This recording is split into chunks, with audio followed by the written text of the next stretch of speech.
Hello, aking mga ka-kitchenatics. So, homemade sardines naman tayo ngayon. Ayan, kasi maliliit yung isda ko. Tapos, pag ipinirito mo, hindi mo, kahit na crunchy, matinik pa rin siya. So, gusto kong soft yung kanyang tinik. So, gagawin ko siyang sardines. So, heto yung kanyang mga ingredients. Ayan, nakita nyo, meron tayong yung pinang-marinate ko dyan sa isda is yung ating half teaspoon na turmeric, tapos yung ating ginger powder, at yung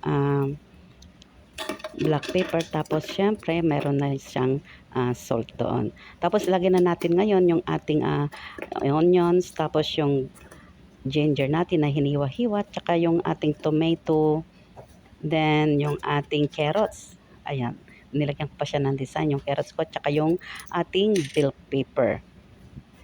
Ayan, syempre lalagyan din natin ng ating oil. Pero yung ginamit kong oil is yung olive oil.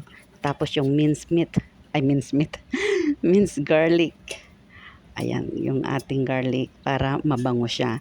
Tapos ito na yung na-marinate ko na isda, fish. Maliliit lang kasi siya, matinik. Tapos, pag pinirito ko matigas, kaya nahirapan akong kumain ko. Sabi ko, gawin ko na lang sardines.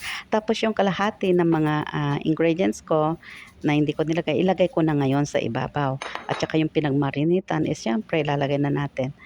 At nilagyan ko rin siya ng 1 lemon. Yung big na lemon. Ayan. Then, yung ating, lalagyan din natin siya ng water niya. Pero yung pinagmarinitan ko, ayan, no, doon ko na nilagay para makuha yung mga, syempre yung lasa niya. Tapos yung ating black pepper na buo-buo or black peppercorn, sabi nila. Tapos, lagyan na natin sa ating pressure cooker. Ayan, ilak natin mabuti. Tapos, ngayon paandaran natin.